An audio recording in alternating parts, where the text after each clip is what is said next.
Hi hello welcome to Shanmukha రుచులండి. మేము నిన్నటి రెసిపీలో sweet corn pasta salad recipe పెట్టామండి.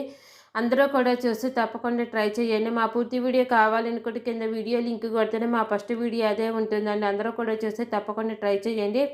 మా వీడియో కనుక కొత్తగా చూస్తున్న వాళ్ళు, ఫస్ట్ టైం చూస్తున్న వాళ్ళైతే మా ఛానల్ని సబ్స్క్రైబ్ చేసుకొని మేము పెట్టే వీడియోస్ మీకు ఎప్పటికప్పుడు నోటిఫికేషన్స్ వస్తూ ఉంటాయండి. ఎంతో టేస్టీగా ఉండి ఈ sweet corn pasta salad evening snacks లాగా కూడా బాగుంటుందండి. వెయిట్ లాస్ అవ్వాలనుకునే వాళ్ళు, నైట్ లైట్గా తినాలనుకునే వాళ్ళకైతే ఇది బెస్ట్ రెసిపీ అని చెప్పండి. ఈ స్వీట్ కార్న్ పాస్తా సలాడ్ మీకు ఏమైనా కొత్త రెసిపీస్ కావాలి అనుకుంటే కింద కామెంట్ బాక్స్లో అడగండి, మేము చేసి పెడతాము. అది స్వీట్ కావచ్చు, హాట్ కావచ్చు, బిర్యానీస్ కావచ్చు, రైస్ ఐటమ్స్ కావచ్చు, పచ్చళ్ళు కానీ, పొడులు కానీ, ఇట్లాంటి పాస్తా రెసిపీస్ కానీ, స్నాక్స్ కానీ ఏ రెసిపీ అయినా సరే మేము చేసి పెడతామండి. మా షణ్ముఖ ఛానల్ మీకు నచ్చినట్టయితే లైక్ చేయండి, షేర్ చేయండి, సబ్స్క్రైబ్ చేసుకోండి. ప్లీజ్ సబ్స్క్రైబ్ అండ్ లైక్ చేయండి. Thank you for watching.